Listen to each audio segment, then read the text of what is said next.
Imagine two people who both earn $75,000 a year for their entire careers. By 65, one retires with $2.3 million.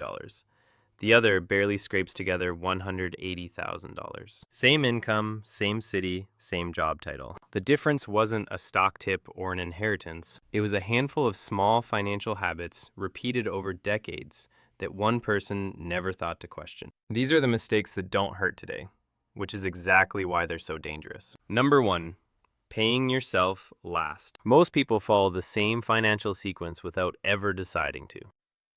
Income comes in, bills get paid, lifestyle gets funded, and whatever's left over, if anything, goes towards savings. The problem is that whatever's left is almost always zero. Lifestyle expands to meet available income with remarkable consistency, a phenomenon economists call lifestyle inflation.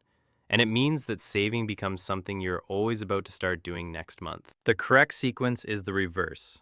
Money comes in, a fixed percentage gets transferred to savings immediately before you can spend it, and you live on what remains. People who automate 15% of every paycheck into investments before it touches their checking account don't feel like they're saving.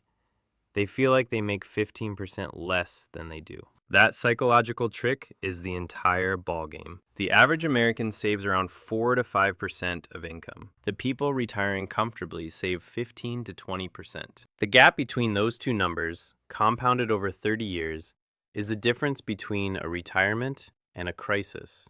Number two, treating your home like an ATM. For decades, conventional wisdom insisted that buying a home was the cornerstone of wealth building. And it can be, but not in the way most people use it. The mistake isn't buying a house. The mistake is buying more house than you need, refinancing every few years to pull out equity for renovations and vacations, and mentally treating your growing home value as investment returns. When you cash out your equity to redo the kitchen, you're not spending appreciation you earned.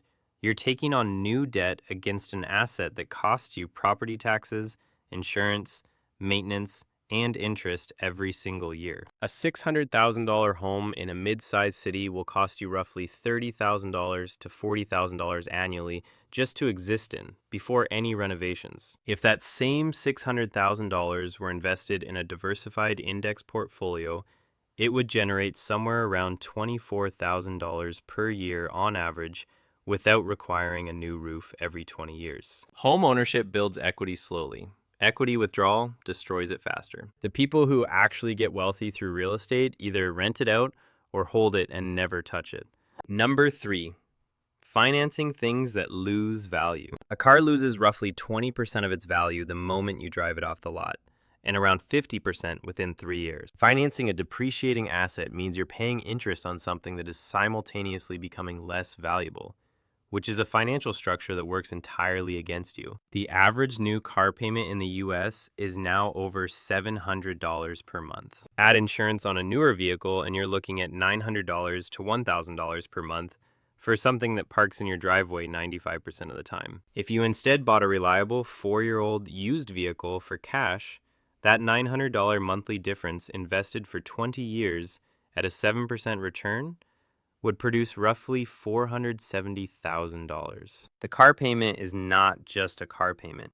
It's a cascading decision that locks up capital you could have deployed elsewhere. This same principle applies to financing furniture, electronics, appliances, and vacations on credit cards. Debt attached to things that either depreciate or get consumed is the most expensive kind of money you can borrow, and most people carry multiple versions of it simultaneously. Number four, ignoring your employer match. A 401k employer match is literally free money, structured as a guaranteed 50% to 100% return on your contribution before the money is invested in anything. If your employer matches 100% of your contributions up to 4% of your salary, and you're not contributing at least 4%, you are voluntarily declining a portion of your compensation. On a $70,000 salary, that's $2,800 per year left on the table. Over 30 years, with compounding at 7%, that uncollected match would have grown to roughly $283,000. People skip this for two reasons.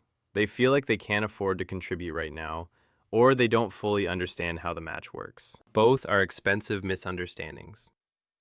The contribution you can't afford is almost always smaller than the financial cost of not making it. The match has vesting schedules attached, which means staying at a company long enough to actually own that money matters.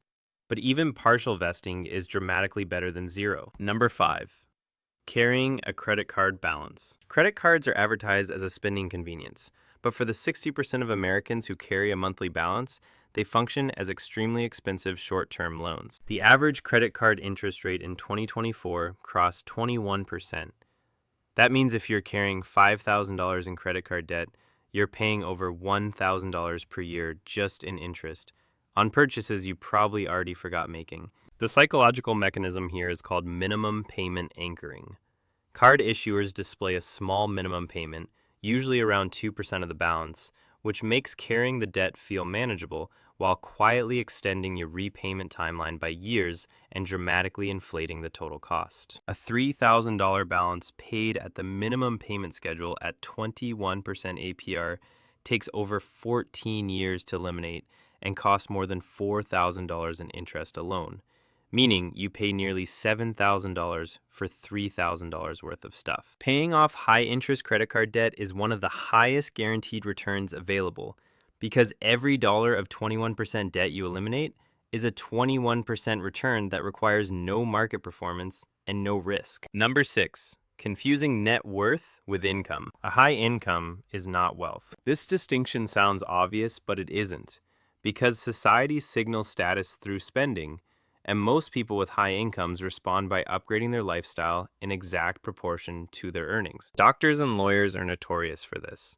They finish training in their early 30s with significant debt, then immediately purchase the cars and homes that signal professional success and spend the next decade earning impressive amounts while building almost nothing. Someone earning $45,000 who saves and invests 20% of it is building more real wealth than someone earning $200,000 who saves 2%. Wealth is the gap between what you earn and what you spend, accumulated over time. Income is just the raw material. People who understand this often look financially average from the outside because they're not signaling wealth, they're accumulating it quietly. The doctor driving the 8-year-old sedan might be worth $3 million. The neighbor in the Porsche leases it. Number 7. Avoiding investing because it feels risky. The stock market has historically returned around 10% annually before inflation over long periods. Savings accounts and money market accounts, where most people park money they're too scared to invest, return somewhere between 1% and 5%, depending on the rate environment. Over 30 years, $10,000 invested in an index fund at 10% average returns becomes approximately $174,000. That same $10,000 in a savings account at 3% becomes roughly $24,000. The $150,000 difference is the cost of perceived safety. The risk people fear, market volatility, is only a real risk if you need the money tomorrow. Over 20 or 30-year horizons, the market has recovered from every crash in history, including the Great Depression. Cash, conversely, loses purchasing power every year through inflation without making headlines about it. People avoid investing because losses feel vivid and immediate, while slow erosion from inflation and low returns is invisible. The threat that doesn't feel dangerous is often the one doing the most damage. Number 8.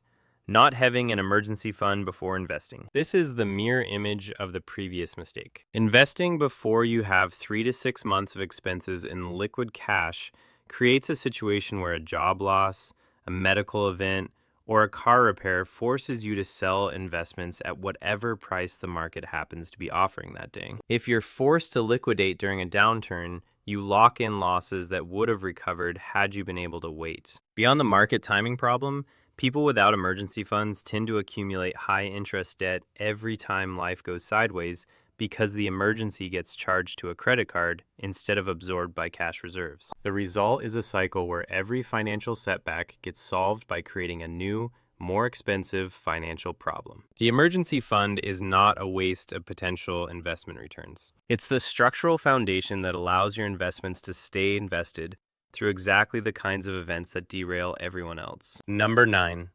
Waiting for the perfect moment to start. Every year you delay investing costs you more than the previous year because compounding is non-linear. A 25-year-old who invests $5,000 per year until age 35 and then stops entirely will have more money at 65 than a 35-year-old who invests $5,000 per year every single year until retirement. The early investor contributes $50,000 total and ends up with roughly $600,000.